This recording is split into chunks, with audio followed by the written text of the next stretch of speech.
From the Gospel according to John, chapter 15, verses 1 to 8. Jesus said to his disciples, I am the true vine, and my Father is the vine grower. He takes away every branch in me that does not bear fruit, and every one that does, he prunes so that it bears more fruit.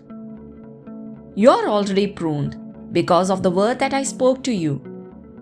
Remain in me as I remain in you.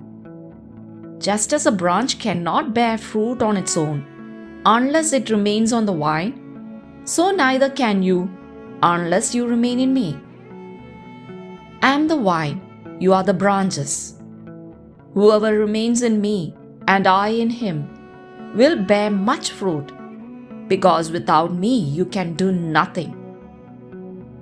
Anyone who does not remain in me will be thrown out like a branch and wither.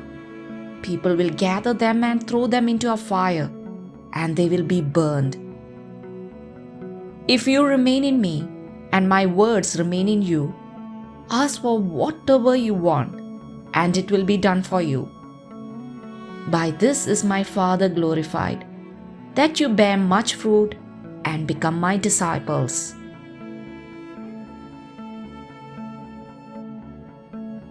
Jesus insists on the verb to abide. He repeats it 7 times in today's Gospel reading.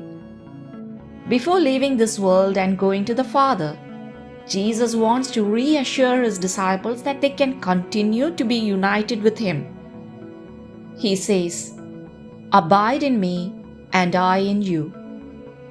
This abiding is not a question of abiding passively, of slumbering in the Lord, letting oneself be lulled by life. No, it's not this. The abiding in him, the abiding in Jesus that he proposes to us is to abide actively and also reciprocally. Why? Because the branches can do nothing without the vine. They need sap to grow and to bear fruit. But the vine too needs the branches, because fruit does not grow on the tree trunk. It is a reciprocal need. It is a question of a reciprocal abiding, so as to bear fruit.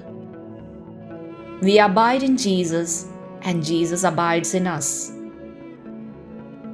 After Jesus ascended to the Father, it is the task of the disciples, it is our task, to continue to proclaim the gospel in words and in deeds.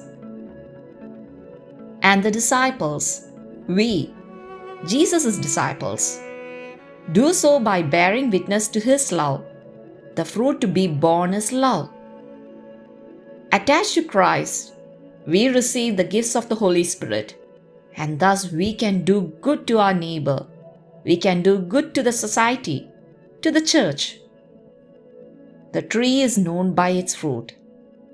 A truly Christian life bears witness to Christ.